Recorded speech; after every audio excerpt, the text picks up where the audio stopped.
क्रम। और जैसे कि आपने बहुत ही एक होलिस्टिक तरीके से पूरे जो आज जो एक सिचुएशन है उसका चित्र हमारे सामने रखा।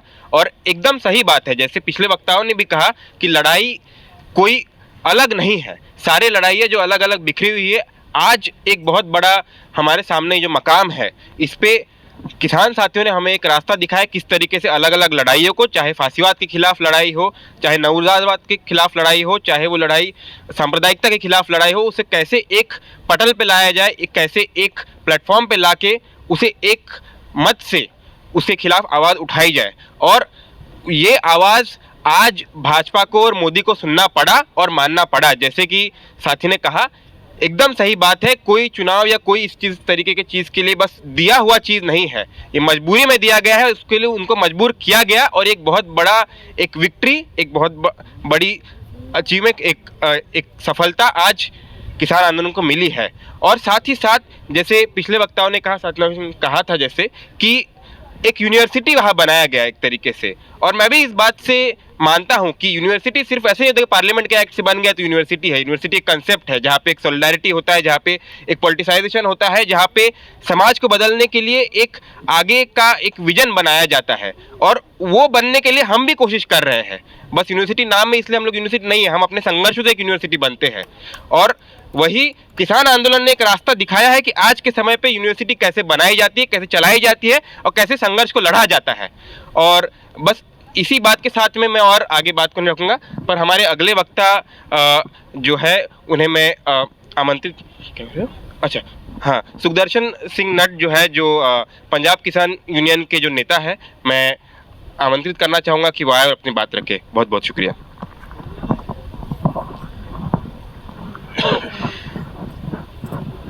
सबसे पहले मैं किसान आंदोलन पर ये एक बातचीत रखने के लिए जेएनयू स्टूडेंट यूनियन और जेएनयू टीचर यूनियन दोनों संगठनों का धन्यवाद करता हूँ। उन्होंने हमको आपसे बात करने का मौका दिया। दूसरी बात है कि इंग्लिश तो मेरे को बिल्कुल नहीं आती और हिंदी भी गुजारे लायक की आती है, उसमें आधी पंजाबी भी मिक्स होगी। हो सकता है आप उसको समझ लें तो अच्छा है, नहीं तो आप बाद में पूछ लेना जो रह गया। और तीसरी बात है कि ये कोई बहुत मतलब मान लो ये एक जीत का जश्न है, इसलिए बहुत सीरियस होकर बैठने की ज़रूरत नहीं। जैसे जीत का जश्न मनाया जाता है ऐसे ही बातचीत होनी चाहिए। बहुत सीरियस बातें और टाइम पे करेंगे, इसमें भी कुछ करेंगे। तो मैं कुछ बातें आपसे करूंगा क्योंकि 3 स्पीकर पहले बोल चुके हैं, उन्होंने कई जो डिमेंशन है इस एजिटेशन की उस पर उन्होंने बोला है। मैं रिपोर्टिंग के बारे में नहीं बात करूंगा क्योंकि डे टू डे प्रेस के ज़रिए क्या हो रहा था, क्या हुआ, सरकार ने क्या किया, किसान मोर्चे ने क्या किया, मैं उम्मीद करता हूं कि आप लोगों ने उनको लगातार उस पर नज़र रखी है, उसको पढ़ा है। तो उसके पीछे जो मतलब मान लो कुछ चीज़ें हैं उसके बारे में ज़रूर मैं कुछ बात करूंगा। वो है कि एक सबसे पहले सवाल उठता है कि आखिर ये देश है किसका। ये एक बड़ा सवाल है, देश किसका है, क्योंकि पहली बार 1857 में अजीमुल्ला ने जो गदर का तराना लिखा उसमें उन्होंने दावा किया कि हम हैं इसके मालिक, हिंदुस्तान हमारा। तो 100 साल से ज़्यादा टाइम गुजर गया और लगातार हम इसके लिए लड़ रहे हैं कि हिंदुस्तान हमारा है। पहले अंग्रेज़ों का कब्जा था, उसके लिए लड़े, उसके ख़िलाफ़ लड़े, फिर सरमाएदारों के ख़िलाफ़ लड़े, मल्टीनेशनल कॉरपोरेशन के ख़िलाफ़, कॉरपोरेटरों के ख़िलाफ़। एक लगातार जंग है। उनको लगता है कि ये एक सोर्सफुल कंट्री है तो उनको इसको लूटने का हक है, और हमको लगता है जो भारत के लोग हैं कि ये देश हमारा है, हमें इसको बचाने का हक है। इसके साथ ही लोकतंत्र की बात जुड़ती है। लोकतंत्र का जो डेफिनेशन किताबों में पढ़ाया जाता था वो दूसरा था, मगर अब सब लोगों ने पढ़ा सुना होगा कि जो अमेरिका के एक वर्ल्ड बैंक के और बड़ी बड़ी संस्थाओं के अर्थशास्त्री रहे थे और बाद में जिनको लगा कि ये बहुत पाप है जो उनसे करवाए जा रहे हैं, जोसेफ स्टेगल्स, उसने एक आर्टिकल लिखा था कि ये 1% लोगों का 1% लोगों द्वारा 1% लोगों के लिए चलने वाला तंत्र है। ये 1% का तंत्र है, लोगों का तंत्र नहीं है। इसी को उल्टा के कई साल पहले ऑक्यूपाई वॉल स्ट्रीट आंदोलन ने इसको किया, कहा था वी आर 99। उसी बात को दोबारा देश में जगह जगह दोहराने का मामला है कि वी आर 99, हम हैं जो 99% है। ये देश हमारी मर्जी से चलेगा। ये हर एक जो आम इंसान है, कोई भी जो लुटेरा नहीं है, उसके अंदर ये भावना है, मगर किसान आंदोलन ने उसको एक ठोस शक्ल दी है कि देश हमारा है, कानून वो बनेंगे जो हमको हमारे हित में है, जो हमारे खिलाफ है हम उसको नहीं मानेंगे। उसके लिए कुछ भी करना पड़े, कितनी कुर्बानी देनी पड़े, कितनी लंबी लड़ाई लड़नी पड़े, वो लड़ी जाएगी और लड़ी गई, लड़ी भी गई, जीती भी गई। और जब भी कोई जंग छिड़ती है तो उसमें कुर्बानियाँ एक आम बात है, उसमें शहीदियाँ, जान जाना, कुर्बानी होना, उससे बच के कोई जंग लड़ी ही नहीं जा सकती। तो ये है। अगली एक बात जो ज़रूरी है, जो समझने के लायक है, कि एक दौर था कैपिटलिज्म ने समाज की डेवलपमेंट की, एक दौर में साइंस की डेवलपमेंट की, टेक्निक की डेवलपमेंट की, प्रोडक्शन बढ़ी, पर अब उसका एक बिल्कुल उल्टा हो गया फाइनेंस कैपिटल के दौर में। पहले ये हो गया कि सिर्फ पैसा लगाओ और पैसा कमाओ, फिर उसमें भी रिसेशन आ गया 2007-8 से, वो भी चल नहीं रहा, मार्केट डूब रही है। तो एक नया तरीका निकला कि नेचुरल रिसोर्स जो देश के हैं, कुदरती साधन सोमे हैं, उनकी लूट करो, उसी से मुनाफा कमाओ, प्रोडक्शन करने की भी ज़रूरत नहीं है। इसी से वो आप सब लोगों ने आपने ही टर्म निकाली, हम तो किसान उसको बहुत बाद में सीखे, क्रोनी कैपिटलिज्म क्या होता बड़ी देर समझ में नहीं आया। फिर समझ में आया कि मोदी हो, मनमोहन सिंह हो, कोई हो, उससे अगर आपकी दोस्ती है, उसको आप फाइनेंस करते हैं, तो आप कोयले की खान ले लो, कोयला निकाल के देश में ज़रूरत नहीं, उसको जापान को, चाइना को बेच दो। लोहे की खान ले लो और राह जो और है लोहे की उसको बेच दो। ऐसे ही पेट्रोलियम अंबानी ब्रदर को दे दो और पैसा कमाओ देश विदेश में बेच के उसको। और लास्ट में जहाँ तक आ गई, उनको उनकी भूख इतनी बढ़ गई, उनको लगा कि ज़मीन सबसे बड़ा कुदरती सोर्स है, इस पर कब्जा किया जाए। क्यों? उसके पीछे एक कारण है, क्योंकि रिसेशन के चलते उनका बाकी सब सेक्टरों में जो मतलब मंदबाड़ा है उसको काबू नहीं हो रहा। मतलब उनका ऑटोमोबाइल डाउन जा रहा है, शेयर मार्केट, आईटी, उनका बिजनेस सब में मंदा चल रहा है। तो वो जहाँ तक राक्षस हो गए कि उस ज़मीन पर कब्जा करो जिससे हर जिंदा चीज़ की खुराक पैदा होती है, वो इंसान हो, पशु हो, पंछी हो। कोई आदमी नया कपड़ा नहीं खरीदेगा, नई कार नहीं खरीदेगा, नया घर नहीं बनाएगा, नया कोई मोटरसाइकिल नहीं लेगा, पर 2 वक्त कम से कम हर जिंदा चीज़ को खाना है जिंदा रहने के लिए। इसलिए खुराक के कारोबार पर कब्जा करो, क्योंकि ये बंद होने वाला नहीं है। तो उसी के जरिए वो ज़मीन मोदी जी को बोले कि मोदी जी पहली बार 2019 में वो आई है मेजॉरिटी की गवर्नमेंट, जो सारा बैकलॉग है वो पूरा कर दो। जो उनकी भाषा में जो इकोनॉमिक रिफॉर्म है, रिफॉर्म तो वो कैसे आप सब जानते हैं, वो रिफॉर्म के नाम पे जो कर रहे हैं कि वो जो कर नहीं सके, क्योंकि मिनॉरिटी सरकार थी, वो कर नहीं सकती थी, टूटने का खतरा था। 2014 में मोदी जी भी नहीं कर सके, तो इसलिए वो हड़बड़ा गए पूरा कि अब मौका है, आगे को मिले ना मिले, जो करना है अभी कर दो। पर मैंने कहा कि वो थोड़ा मिसकैलकुलेट कर गए, किसानों को मिसकैलकुलेट कर गए, क्योंकि वो मिनॉरिटी को, वो छोटे तबकों को डराने के आदी थे। पर किसान देश के सबसे बड़ा तबका है, और देश की जनता ने यह भी देखा कि जिसको इकॉनमी का इंजन बोला जाता था, आईटी सेक्टर या इंडस्ट्री, लॉकडाउन में 1 महीना भी वो अपने लोगों को, एम्प्लॉयज़ को और वर्कर को खाना नहीं दे सका। उनका कुछ नहीं कर सका, तो करोड़ों लोग वापस चले। कहाँ के लिए? गांव के लिए। और गांव कोई बड़ी अमीर जगह नहीं थी, वो गांव इसलिए छोड़ के आए थे कि वहाँ पर उनका गुजारा बड़ा मुश्किल था, इसलिए शहरों में लेबर करने के लिए आए थे। फिर भी उनको एक यकीन था कि गांव में कम से कम वो भूखे नहीं मरेंगे, और ये यकीन गलत नहीं था। जो इतने देश की 60% से ज़्यादा पॉपुलेशन एग्रीकल्चर पर निर्भर कर रही है रोजगार के लिए, वो खुद भी उसने अपने को भी मतलब अपना भी पेट भरा और बाकी देश का भी पेट भरा। गांव में ये कभी नहीं हुआ कि कोई आदमी भूख से मर गया हो। खेती ठीक है, अमीर नहीं बना सकती पर पेट भर सकती है। तो उस खेती को जब हाथ डाला तो देश के किसानों को लगा कि अब आखिर है, ये अंत है। अगर अब नहीं लड़े तो देश पूरा कंपनियों का गुलाम हो जाएगा, उनके हाथों में चला जाएगा। तो ये लड़ाई वहाँ से शुरू हुई, और इसीलिए ये लड़ाई एक ज़बरदस्त लड़ाई थी। लड़ाई लड़ी गई है, जीती गई है। और फासिस्टों के खिलाफ कैसे लड़ना है, ये बात विक्रम जी ने अच्छी डिटेल से बोली है, मैं डिटेल में नहीं जाऊंगा। कि ठीक है, प्ले कार्ड लेकर सड़क पे खड़ा होना भी एजिटेशन का एक रूप है, पर फासिस्ट प्ले कार्ड से नहीं हारते। फासिस्टों के खिलाफ आमने सामने की लड़ाई लड़के ध्वस्त करना पड़ता है उनको, वो करना पड़ेगा आपको। मतलब किसानों ने शुरुआत की है, वो ख़त्म नहीं हुए।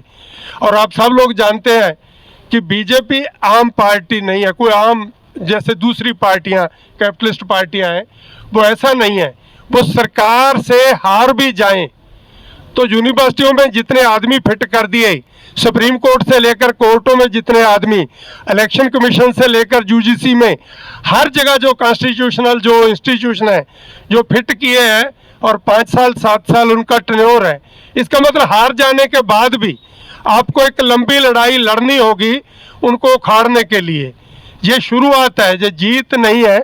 अभी एक स्टेप है, एक स्टेप आगे बढ़े हैं हम लोग, पर ये लड़ाई लंबी चलेगी। ज़मीन बचानी है, रोजगार बचाना है, और व्यापार बचाना है, छोटी दुकानदारी, सन्नत, सब कुछ बचाना है। उसके लिए उन कारपोरेटरों को और उनके जो मतलब मान लो दलाल नेता हैं, इनको हराना हमारे लिए बहुत ज़रूरी है। कई चीज़ें किया इस आंदोलन ने जो मिथ के शुरू नहीं हुआ था। आप सब लोगों ने देखा होगा, कईयों ने नहीं भी देखा होगा, कि औरतों की बात हुई, महिलाओं की बात हुई कि वो कितनी बड़ी संख्या में उस हरियाणा से, जहां मतलब मान लो महिलाओं को बराबरी का दर्जा देने के बारे में लोग सोच भी नहीं सकते थे, वहां से वो हजारों की संख्या में सिर्फ आई नहीं, उन्होंने मोदी सरकार के खिलाफ गीत लिखे और ग्रुप सॉन्ग स्टेज पे खुद ही अपने लिखे गीत गाए। ये एक बहुत बड़ी जागृति है। आंदोलन खत्म भी हो जाए, जो जागृति उनके दिमाग में चली गई है उसको कोई वापस नहीं ले सकता। दिल्ली के बॉर्डरों पे एक किसान ओपन यूनिवर्सिटी चली है, 1 साल का कोर्स लाखों लोगों ने कर लिया है वहाँ। वो समझ गए हैं पॉलिसी क्या है, कारपोरेटर क्या है, देश का क्या बन रहा है, क्या हमने बनाना है। और ये आने वाले समय में देश के लिए एक बहुत बड़ा उनका योगदान होगा, नया भारत, समाजवादी भारत बनाने के लिए, कारपोरेट मुक्त भारत बनाने के लिए। और साथ ही साथ कैसे जो लोगों के संस्कार बदलते हैं। किसी ने नहीं कहा, पर हरियाणा से हजारों की संख्या में वो नौजवान जो कांवड़िए बन के गंगा जल लाया करते थे हरिद्वार से शिव मंदिरों में चढ़ाने के लिए, वो बिना किसी के बताए ये समझ गए कि तीर्थ स्थल धाम क्या है। वो गांव से जल और मिट्टी अपने खेत की और गांव का जल लेके बॉर्डरों पर आते थे, और वहाँ जो मॉन्यूमेंट बने हुए हैं उन पर वो चढ़ाते थे, और वो टिक्करी और सिंगू धाम बोलते थे। एक एक गांव से सैकड़े कांवड़िए नौजवान ऐसे ही डांस करते हुए आने लगे, और वो दोबारा बीजेपी उनको भक्त नहीं बना सकती जो लोग किसान आंदोलन से जुड़ गए हैं। तो ऐसे बहुत कुछ हुआ है, टाइम कम है, दिल करता था कि इस पर घंटों बात हो सकती है, आगे भी होती रहेगी। पर एक बात है कि इस आंदोलन ने दूसरे वर्गों का रास्ता खोला है, जो डेमोक्रेटिक स्पेस है देश में, जो लगातार कम हो रही थी। और जो एक मिडिल क्लास में आ गया था पिछले कम से कम 20-25 सालों से, ये हो गया था, बहुत पढ़े लिखे लोग जो अपने आप को ज्ञानवान समझते हैं, वो बोला करते थे कि आंदोलनों से कुछ नहीं होता, ये ऐसे ही होता है हल्ला गुल्ला, नतीजा इसका कुछ नहीं होता। पर ये दोबारा साबित हो गया कि आंदोलनों से क्या होता है। हाँ, बिना लड़े कुछ भी नहीं मिलता और कैसे आंदोलनों से बदला जाता है। और हमारी सिस्टर नवशरण जी ने कहा कि दिल्ली के लोग मतलब बड़े ऐसे हैं कि वो किसानों के हक में नहीं आए। हम उनकी मदद की उम्मीद लेकर जहां मोर्चा नहीं लगाया था, हमने मदद की उम्मीद नहीं की थी, क्योंकि हम एक बात जानते हैं, हमारे लिए लड़ना तो दूर रहा, मिडिल क्लास को कैपिटलिज्म ने ऐसा बना दिया है कि खुद अपने लिए लड़ना भी उनका मुश्किल हो गया है। मतलब उनके पास कोई टाइम नहीं है कि कहीं पड़ोस में मर जाए, गांव में किसी की डेथ हो जाए तो 2 दिन 3 दिन लोग उसको चूल्हा नहीं जलाने देते, आस पड़ोस के लोग खाना खिलाते हैं परिवार को। और जहां किसी के आस पड़ोस में डेथ हो जाए तो वो घड़ी देख के पूछते हैं संस्कार करने के लिए वो शमशान घाट कब पहुंचेंगे, तो मैं सीधे वहीं पहुंच जाऊंगा। मतलब इतना भी टाइम नहीं है उनके पास। तो ये है कारपोरेट जगत, जो आपको कुछ भी अपने लिए करने का नहीं, उनका है कि जो आप इस देश में पैदा हुए हैं और कारपोरेट जगत में जिंदा हैं, वो आपने जन्म ही उनके लिए लिया है, आपका कोई परिवार नहीं, कुछ नहीं। मजदूरों ने लड़के 1886 में 8 घंटे की काम की दिहाड़ी तय की थी, लड़के ली थी। आज दोबारा पढ़े लिखे लोग, क्योंकि वो लड़े नहीं, वो 12-12 घंटे काम कर रहे हैं और उनके परिवार के लिए उनके पास कोई समय नहीं है, डिप्रेशन हो रहा है, सुसाइड कर रहे हैं लोग। इससे निकलना है तो दोबारा लड़ना सीखो। ये जरूरी बात है कि आपको लड़ना पड़ेगा। और जो चैलेंज है, बड़ा चैलेंज है, शायद आपने अखबारों में पढ़ा होगा, इसी 30 नवंबर से WTO की जो फूड का कारोबार है, व्यापार है, इस पर एक मीटिंग, जो मतलब मंत्री सत्र की एक मीटिंग का राउंड शुरू होने वाला है। उसमें शर्तें क्या हैं कि फसलों को जो सब्सिडी दी जाती है वो उनकी जो प्रोडक्शन कॉस्ट है उसका 10% तक नीचे लाओ, उससे ज़्यादा नहीं होनी चाहिए। और दूसरा कि जो गरीबों को सस्ता अनाज देना है वो टोटल प्रोडक्शन का 15% से ज़्यादा आप स्टोर नहीं कर सकते, ये शर्त है उसकी। और हिंदुस्तान की सरकार ने खुद ही माना है कि 2/3 जो हमारी पॉपुलेशन है उसको सस्ते अनाज की ज़रूरत है। तो इसका मतलब 74-75 करोड़ लोगों के लिए क्या 15% प्रोडक्शन से सस्ता अनाज दे सकेंगे? नहीं। जितनी टोटल प्रोडक्शन है, बासमती को छोड़ के हमारा धान, हमारी गेहूं बाहर नहीं जाता, और इतना पैदा होने के बाद भी जो हमारा हंगर इंडेक्स में हमारा नंबर है ना, वो बहुत नीचे है। इसका मतलब इससे दुगनी प्रोडक्शन भी हो तो देश के अंदर खप जाएगी। तो अगर बाहर वाले तय करेंगे WTO में बैठ के कितना स्टोर करोगे, कितनी सब्सिडी दोगे, तो आज़ादी का, सॉवरेंटी का, इसका अर्थ कहाँ रह गया? कहाँ है आपकी आज़ादी? वो बाहर बैठ के न्यूयॉर्क में, जिनेवा में तय करेंगे, आपका देश कैसे चलेगा? हम इसको चैलेंज करते हैं, हम इसको नहीं मानेंगे। ये दूसरी जंग आज़ादी है जो हम लड़ रहे हैं, और ये आज़ादी, जंग आज़ादी लंबी चलेगी। और इसमें दोनों डिमेंशन है, जो मास एजिटेशन भी होगा या पॉलिटिकल एजिटेशन भी होगा। पहली आज़ादी में भी कांग्रेस कोई पार्टी नहीं थी 1947 तक, वो एक महासभा थी जिसमें हर पार्टी के लोग, कम्युनिस्ट पार्टी से लेकर मुस्लिम लीग तक, सब पार्टियों के लोग कांग्रेस की वर्किंग कमेटी में रहते थे। आज का जो संयुक्त मोर्चा है, कांग्रेस भी कभी उसी का रूप हुआ करती थी। ये ठीक है कि आज़ादी के बाद एक बिट्रे हुआ, कैपिटलिस्टों ने आज़ादी के पूरे जो फल थे वो अपनी झोली में डाल लिए, बिरला टाटा तक रह गई आज़ादी। इस बार जो आज़ादी होगी वो मजदूर किसान की आज़ादी होगी, उसके लिए लड़ना है। यह लड़ाई और लंबी चलेगी और देश में दूसरे सब तबकों को मिलकर लड़ना पड़ेगा। किसान इस लड़ाई को आगे बढ़ाएंगे। हम जानते हैं कि एक ही आंदोलन से हमारे मामले हल नहीं हो सकते। यह सिर्फ ऐसा हुआ कि हम पर एक हमला था, हमने उसका मुंह तोड़ जवाब दिया, उनको पीछे धकेल दिया। हम दोबारा 2020 जून 2020 जैसी हालत में चले गए। आज भी किसान कर्ज में सुसाइड कर रहे हैं, आज भी जमीन लगातार कम होती जा रही है और कर्ज लगातार बढ़ता जा रहा है। ऐसे ही प्रोडक्शन एक सत्र से बढ़ नहीं रही। और ये इकोनॉमिस्ट बताते हैं हमारे एग्रीकल्चर वाले कि पंजाब और हरियाणा में जो ग्रीन रेवोल्यूशन के इलाके हैं, वहाँ गेहूं और धान दोनों फसलों को जोड़ के 28 से 30 मैन डेज का काम है 1 एकड़ में साल में। तो इसका मतलब 5 एकड़ वाला किसान भी 150 मैन डेज के ज़्यादा उसके पास काम नहीं है, इसीलिए वो घाटे में है। इसीलिए पर वो बोलते हैं कि 35% किसानों को खेती से निकालना है। ये इनकी जो प्लानर है उनका ये मतलब एक हिडन एजेंडा था कि इन कानूनों के जरिए 35% किसान खेती सेक्टर से निकाले जाएंगे। निकालो, अगर तो निकाल के तुम उनको 70,000 80,000 लाख रुपए का महीना का काम दो तो किसान बड़ी खुशी से खेती छोड़ देंगे। मगर यहाँ तो इंडस्ट्रियल वर्कर भी छांटी हो रहे हैं, खेत मजदूरों के पास भी काम नहीं, किसानों को भी निकाल देंगे तो वो लोग कहाँ जाएंगे, कहाँ जाएंगे? ये जॉब का उभरता हुआ पूंजीवाद नहीं है कि इंडस्ट्री में काम मिलेगा, ये जॉबलेस डेवलपमेंट का उनका नारा है। किसी जगह रोजगार नहीं है और जनता ईंट या पत्थर नहीं है, लोग इसके लिए इसके खिलाफ लड़ेंगे। तो ये है, ये मतलब मान लो और लोगों के लिए रोजगार हो और कैसे छोटी खेती को बचाया जाए। ये कैलिफोर्निया नहीं बनाने देंगे हम, जहाँ पे 40,000 एकड़ का फार्म, 10,000 एकड़ का फार्म।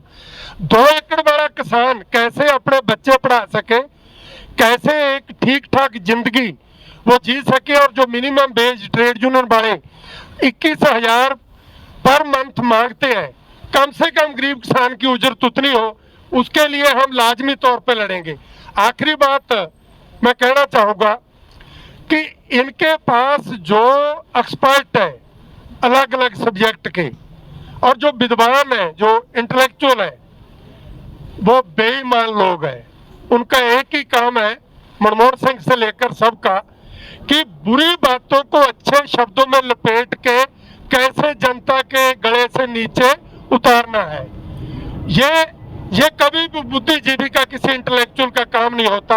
हम आपसे उम्मीद करेंगे कि आप प्लीज ऐसे इंटेलेक्चुअल मत बनना। आपसे उम्मीद है, देश को आप नई पीढ़ी के लोग हैं, आपको ऐसे इंटेलेक्चुअल, ऐसे एक्सपर्ट बनना है जो सरकार क्या करती है वो टाइमली लोगों को बता सके, चौकीदारा कर सके कि सरकार ये करती है, आपको लड़ना होगा। हम पंजाब के उन सारे जो अर्थशास्त्री हैं, एक को छोड़ के सभी का धन्यवाद करते हैं, उन्होंने हमको बताया। हाँ, एक को छोड़ो, सितारा सिंह जौहर है, उनको छोड़ के पंजाब के सिर्फ एक अर्थशास्त्री थे जो कानूनों के हक में खड़े हुए, बाकी सब के सब खिलाफ थे। उनके आर्टिकलों ने बताया कि इनके अंदर क्या क्या है।